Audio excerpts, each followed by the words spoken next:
भारत और जर्मनी के बीच 7वें inter governmental consultation के अवसर पर आपका और आपके डेलीगेशन का हार्दिक स्वागत है।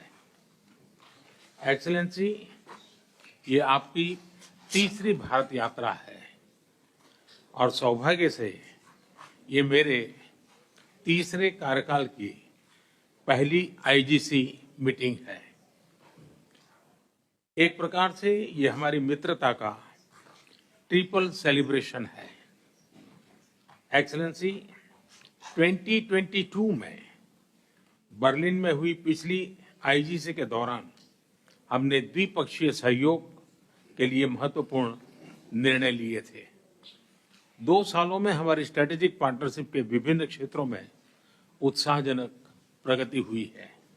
रक्षा, technology, energy, green and sustainable development जैसे क्षेत्रों में बढ़ता सहयोग आपसी विश्वास का प्रतीक बना है। एक्सेलेंसी, विश्व तनाव, संघर्षों और अनिश्चितता के दौर से गुजर रहा है। इंडो पैसिफिक क्षेत्र में रूल ऑफ लॉ और फ्रीडम ऑफ नेविगेशन को लेकर भी गंभीर चिंताएं हैं।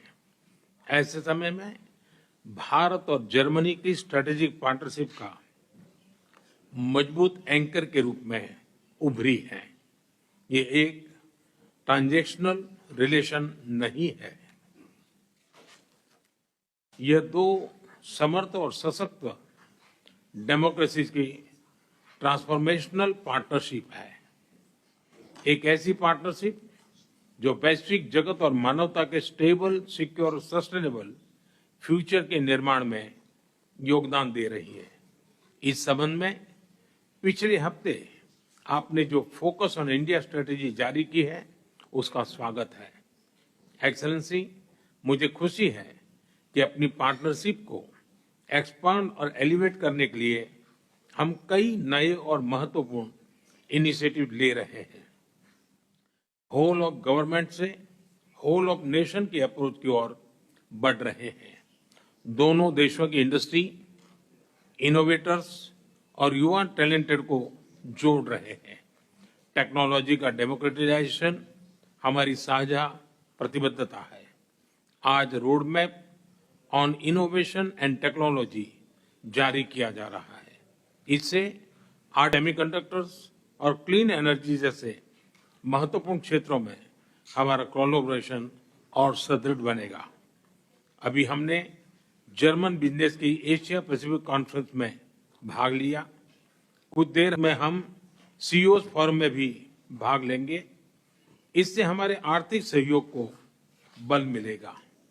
हमारी अर्थव्यवस्थाओं को डाइवर्सिफाई करने और डी रिस्क करने के प्रयासों में भी गति आएगी और सिक्योर, रिलायबल और ट्रस्टेड सप्लाई वैल्यू चेन खड़ी करने में मदद मिलेगी। क्लाइमेट के विषय में हमारी प्रतिबद्धता के अनुरूप हमने ग्लोबल स्तर पर रिन्यूएबल एनर्जी के निवेश पर उसके लिए प्लेटफॉर्म बनाया है और आज ग्रीन हाइड्रोजन रोडमैप भी जारी किया है। हमें खुशी है कि भारत और जर्मनी के बीच शिक्षा, स्किलिंग और मोबिलिटी पर काम चल रहा है। जर्मनी द्वारा जारी की गई स्किल लेबर मोबिलिटी स्ट्रेटेजी का स्वागत है। मेरा विश्वास है कि आज की ये मीटिंग हमारी पार्टनरशिप को नई ऊंचाई पर ले जाएगी।